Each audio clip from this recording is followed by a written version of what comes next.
ತ್ರಿವರ್ಣ ನ್ಯೂಸ್ಗೆ ಸ್ವಾಗತ. ನಾನು BM ಹನೀಫ್. ಇದು ಹನಿ ಟ್ರ್ಯಾಕ್. ಸ್ನೇಹಿತರೆ, ಬಿಹಾರದಲ್ಲಿ ನರೇಂದ್ರ ಮೋದಿ ಮತ್ತು ಅಮಿತ್ ಶಾ ಜೋಡಿ ನಿತೀಶ್ ಕುಮಾರಿಗೆ ಕೈ ಕೊಡೋದು ಖಚಿತವಾದಂತಿದೆ. ಈ ಸಲ ಅಸೆಂಬ್ಲಿ ಚುನಾವಣೆಯಲ್ಲಿ NDA ಒಕ್ಕೂಟದ ಮುಖ್ಯಮಂತ್ರಿ ಅಭ್ಯರ್ಥಿಯ ಹೆಸರು ಹೇಳೋದಕ್ಕೆ ಮೋದಿ ಹಿಂಜರಿತಾ ಇದ್ದಾರೆ.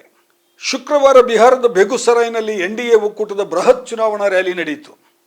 ವೇದಿಕೆಯಲ್ಲಿ ಪ್ರಧಾನಿ ನರೇಂದ್ರ ಮೋದಿ ಮತ್ತು ಮುಖ್ಯಮಂತ್ರಿ ನಿತೀಶ್ ಕುಮಾರ್ ಇಬ್ಬರೂ ಇದ್ರು.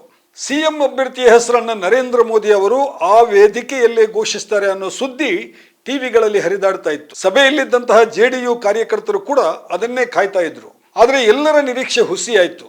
ಮೋದಿ ಬಾಯಿ ಬಿಡಲಿಲ್ಲ. ಚುನಾವಣಾ ರ್ಯಾಲಿಯಲ್ಲಿ ಎಲ್ಲ ವಿಷಯವನ್ನು ಕೂಡ ಮೋದಿ ಅವರು ಮಾತಾಡಿದ್ರು. ಮಹಾಗಠಬಂಧನ್ ವಿರುದ್ಧ ಟೀಕಾ ಪ್ರಹಾರ ನಡೆಸಿದ್ರು. ನಿತೀಶ್ ಅವರನ್ನು ಹಾಡಿ ಹೊಗಳಿದ್ರು. ಆದರೆ CM ಅಭ್ಯರ್ಥಿ ಯಾರು ಅನ್ನೋದನ್ನು ಮಾತ್ರ ಹೇಳಲಿಲ್ಲ. NDA ಒಕ್ಕೂಟ ಈ ಸಲದ ಚುನಾವಣೆಯನ್ನು ನಿತೀಶ್ ಕುಮಾರ್ ನೇತೃತ್ವದಲ್ಲಿ ಎದುರಿಸುತ್ತದೆ, ಇದು ಮಾತ್ರ ಮೋದಿ ಅವರು ಹೇಳಿದ್ದು. ರ್ಯಾಲಿಯಲ್ಲಿ ಪ್ರಧಾನಿ ಮೋದಿ ಅವರ ಭಾಷಣವನ್ನು ಒಮ್ಮೆ ನೀವೇ ಕೇಳಿಸ್ಕೊಳ್ಳಿ. इस बार बिहार में भी नीतीश बाबू के नेतृत्व में NDA जीत के अपने पुराने सारे रिकॉर्ड तोड़ने वाला है. इन चुनावों में बिहार NDA को अब तक का सबसे बड़ा जनादेश देगा. ಕೇಳಿಸ್ಕೊಂಡ್ರಲ್ವಾ? ಮೋದಿ ಬಾಯಲ್ಲಿ ಮುಂದಿನ CM ಅನ್ನೋ ಹೆಸರೇ ಬರಲಿಲ್ಲ. ಈ ಸಲ ನಿತೀಶ್ ಬಾಬು ನೇತೃತ್ವದಲ್ಲಿ ಗೆದ್ದು NDA ಹಿಂದಿನ ದಾಖಲೆಗಳನ್ನೆಲ್ಲ ಮುರಿಯಲಿದೆ. ಬಿಹಾರದ ಜನ NDAಗೆ ಈವರೆಗಿನ ಅತಿದೊಡ್ಡ ಜನಾದೇಶ ನೀಡಲಿದ್ದಾರೆ ಅಂತ ಮೋದಿ ಅವರು ಹೇಳಿದರು.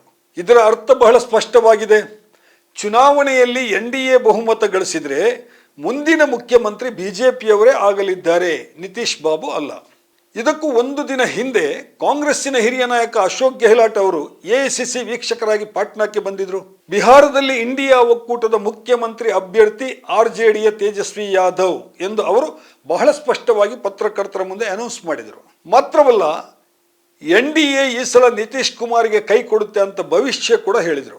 AICC ವೀಕ್ಷಕ ಅಶೋಕ್ ಗೆಹ್ಲಾಟ್ ಪತ್ರಕರ್ತರ ಮುಂದೆ ಏನು ಹೇಳಿದ್ರು ಅನ್ನೋದನ್ನು ಕೇಳಿಸ್ಕೊಳ್ಳಿ. अब ये तो वो जाने उनके क्या इसमें क्या राज है, पर ये लगता है कि नीतीश कुमार के नाम से चुनाव जीतना चाहते हैं और बाकी इनका कोई हमदर्दी नहीं है नीतीश कुमार के साथ में. मेरा मानना ये है. पहली बात तो उनकी सगा बनेगी नहीं, हम तो मान के चलते हैं सगा हमारी बननी चाहिए, पर उनको उनसे कोई मैं नहीं समझता कि वो उनका चेहरा है.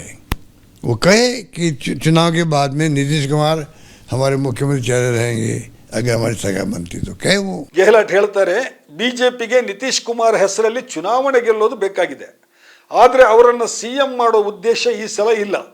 ಹಾಗೇನಾದರೂ CM ಮಾಡೋ ಉದ್ದೇಶ ಇದ್ರೆ ನಿತೀಶ್ ಕುಮಾರ್ ಅವರೇ ನಮ್ಮ CM ಅಭ್ಯರ್ಥಿ ಎಂದು ಘೋಷಣೆ ಮಾಡಲಿ, ನೋಡೋಣ. ಎಸ್, ಗೆಹ್ಲಾಟ್ ಹೇಳಿರೋ ಮಾತು ಸತ್ಯವಾದಂತಿದೆ.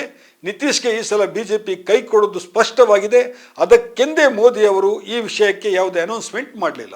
ಚುನಾವಣೆಯ ಬಳಿಕ NDAಗೆ ಸರ್ಕಾರ ರಚಿಸೋ ಅವಕಾಶ ಏನಾದರೂ ಬಂದರೆ ನಿತೀಶ್ರನ್ನು ಹಿಂದಕ್ಕೆ ತಳ್ಳಿ BJP ಸ್ವತಃ CM ಕುರ್ಚಿಯನ್ನು ಹಿಡಿಯೋದು ಬಹುತೇಕ ಖಚಿತ ಅನ್ನಿಸ್ತಾ ಇದೆ. ನರೇಂದ್ರ ಮೋದಿ ಮತ್ತು ಅಮಿತ್ ಶಾ ಜೋಡಿ ಈಗಾಗಲೇ ಬಿಹಾರದ ಫಲಿತಾಂಶದ ಬಗ್ಗೆ ಒಂದು ಪೂರ್ವಭಾವಿ ಸಮೀಕ್ಷೆಯನ್ನಂತೂ ಮಾಡಿರ್ತಾರೆ. ನಿತೀಶ್ ನಾಣ್ಯ ಈ ಸಲ ಹೆಚ್ಚು ನಡೆಯೋದಿಲ್ಲ ಅನ್ನೋ ಸೂಚನೆ ಅವರಿಗೆ ಸಿಕ್ಕಿರೋ ಸಾಧ್ಯತೆ ಇದೆ. ಅದಕ್ಕೆಂದೇ CM ಅಭ್ಯರ್ಥಿಯ ಹೆಸರನ್ನು ಮೊದಲೇ ಸೂಚಿಸಬಾರದು ಎಂದು ಅವರು ಲೆಕ್ಕಾಚಾರ ಹಾಕಿರುವಂತಿದೆ. ಸಾಮಾನ್ಯವಾಗಿ BJP CM ಅಭ್ಯರ್ಥಿ ಹೆಸರನ್ನು ಚುನಾವಣೆಗೆ ಮೊದಲೇ ಘೋಷಿಸೋದಿಲ್ಲ ಅನ್ನೋದು ನಿಜ. ಈ ಹಿಂದೆ ಬಿಹಾರದಲ್ಲಾಗಲಿ ಮಧ್ಯಪ್ರದೇಶ ರಾಜಸ್ಥಾನಗಳಲ್ಲಾಗಲಿ ಅದು CM ಅಭ್ಯರ್ಥಿ ಹೆಸರನ್ನು ಮೊದಲೇ ಹೇಳಿಲ್ಲ. ಆದರೆ ಇದಕ್ಕೂ ಅಪವಾದ ಇದೆ. 2015ರಲ್ಲಿ ದೆಹಲಿನಲ್ಲಿ ಅಸೆಂಬ್ಲಿ ಚುನಾವಣೆಗೆ ಮೊದಲೇ ಕಿರಣ್ ಬೇಡಿ ಹೆಸರನ್ನು CM ಅಭ್ಯರ್ಥಿ ಅಂತ BJP ಅನೌನ್ಸ್ ಮಾಡಿತ್ತು. ಕಳೆದ ಸಲ ಮಹಾರಾಷ್ಟ್ರ ಚುನಾವಣೆಯಲ್ಲೂ ಕೂಡ CM ಅಭ್ಯರ್ಥಿ ಹೆಸರನ್ನು ಮೊದಲೇ ಅನೌನ್ಸ್ ಮಾಡಿತು. ಆದರೆ ಈ ಸಲ ಬಿಹಾರದಲ್ಲಿ NDA ಪರಿಸ್ಥಿತಿ ಹಗ್ಗದ ಮೇಲಿನ ನಡಿಗೆ ಅಂತ ಆಗಿದೆ. NDAಗೆ ಒಕ್ಕೂಟದೊಳಗೆ ಎಲ್ಲವೂ ಸರಿ ಇಲ್ಲ. ನಿತೀಶ್ ವಿರುದ್ಧ ಚಿರಾಗ್ ಪಾಸ್ವಾನ್ ತೊಡೆದಟ್ಟಿ ನಿಂತಿದ್ದಾರೆ. ಅಧಿಕಾರಕ್ಕೆ ಬಂದ್ರೆ ನಿತೀಶ್ CM ಆಗೋದಕ್ಕೆ ಚಿರಾಗ್ ಒಪ್ಪೋ ಸಾಧ್ಯತೆ ಇಲ್ಲ ಅನ್ನೋ ಸುದ್ದಿ ಕೂಡ ಹಬ್ಬಿದೆ. ಇನ್ನೊಂದೆಡೆ ಚುನಾವಣೆಯಲ್ಲಿ ಈ ಸಲ JDU ತಳಕಚ್ಚುವ ಎಲ್ಲ ಸಾಧ್ಯತೆಯೂ ಕಾಣಿಸ್ತಾ ಇದೆ. JDUಗೆ ಹೆಚ್ಚೆಂದರೆ 25 ಸ್ಥಾನಗಳು ಬರಬಹುದು ಅಂತ ಪ್ರಶಾಂತ್ ಕಿಶೋರ್ ಈಗಾಗಲೇ ಭವಿಷ್ಯ ನುಡಿದಿದ್ದಾರೆ. ಬಿಹಾರದಲ್ಲಿ ಯಾರಿಗೂ ಬಹುಮತ ಸಿಗದ ಪರಿಸ್ಥಿತಿ ಬಂದರೆ ಏನು ಮಾಡೋದು ಅನ್ನೋ ಚಿಂತೆ ಕೂಡ BJP ನಾಯಕರನ್ನ ಈಗ ಕಾಡ್ತಾ ಇದೆ. ಕೆಲವು ಸಮೀಕ್ಷೆಗಳ ಪ್ರಕಾರ ಈ ಸಲವೂ RJD ಅತ್ಯಧಿಕ ಸ್ಥಾನಗಳನ್ನು ಗೆಲ್ಲಲಿದೆ. ಕಾಂಗ್ರೆಸ್ ಕೂಡ ಚೇತರಿಸಿಕೊಂಡಿದೆ. ಬಹುತೇಕ ಮಹಾಗಠಬಂಧನ್ ಅಧಿಕಾರಕ್ಕೆ ಬರುವ ಸೂಚನೆಯೂ ಇದೆ.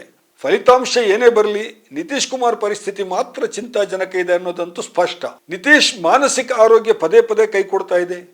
ಕಳೆದ ವಾರ ಸಾರ್ವಜನಿಕ ಸಭೆಯೊಂದರಲ್ಲಿ ಮಹಿಳೆಯೊಬ್ಬರಿಗೆ ಮೊದಲು ಅವರೊಂದು ಹಾರ ಕೊಡ್ತಾರೆ ಕೈನಲ್ಲಿ, ಆಮೇಲೆ ಅದನ್ನು ಕಿತ್ಕೊಂಡು ಬಲವಂತವಾಗಿ ಆಕೆಯ ಕೊರಳಿಗೆ ಹಾಕ್ತಾರೆ. ಈ ವಿಡಿಯೋ ಸೋಷಿಯಲ್ ಮೀಡಿಯಾದಲ್ಲಿ ಬಹಳಷ್ಟು ವೈರಲ್ ಆಯಿತು. ಜನ ನಿತೀಶ್ಗೆ ತೀರಾ ವಯಸ್ಸಾಯ್ತಪ್ಪ ಅಂತ ಮಾತಾಡ್ಕೋತಾ ಇದ್ದಾರೆ. ಸದ್ಯಕ್ಕೆ ಕಳೆದ ಸಲ ಗೆದ್ದ 47 ಸ್ಥಾನಗಳನ್ನು ಉಳಿಸಿಕೊಳ್ಳೋ ಕಡೆಗೆ JDU ಸತಪ್ರಯತ್ನ ಮಾಡ್ತಾ ಇದೆ. JDUಗೆ ತೀರಾ ಕಡಿಮೆ ಸ್ಥಾನಗಳು ಬಂದು ಮಹಾಗಠಬಂಧನ್ ಅಧಿಕಾರದ ಸಮೀಪ ಬಂದ್ರೆ ಆಗ ನಿತೀಶ್ ಕುಮಾರ್ ಏನ್ ಮಾಡಬಹುದು? ಹಿಂದೆ ಮಾಡಿದಂತೆ ಬಿಜೆಪಿಗೆ ಕೈಕೊಟ್ಟು ಮತ್ತೆ RJD ಜೊತೆಗೆ ಹೊಂದಾಣಿಕೆ ಮಾಡ್ಕೋತಾರಾ? ಈ ಪ್ರಶ್ನೆಯು ಈಗ ಸಾರ್ವಜನಿಕರಲ್ಲಿ ಚರ್ಚೆ ನಡೀತಾ ಇದೆ. ಸ್ನೇಹಿತರೆ, ಇದಾಗಿತ್ತು ಇವತ್ತಿನ ಹನಿ ಟ್ರ್ಯಾಕ್. ಇನ್ನೊಂದು ಸ್ಟೋರಿ ಜೊತೆಗೆ ಮತ್ತೆ ನಿಮ್ಮ ಮುಂದೆ ಬರ್ತೇನೆ. ನಮಸ್ಕಾರ.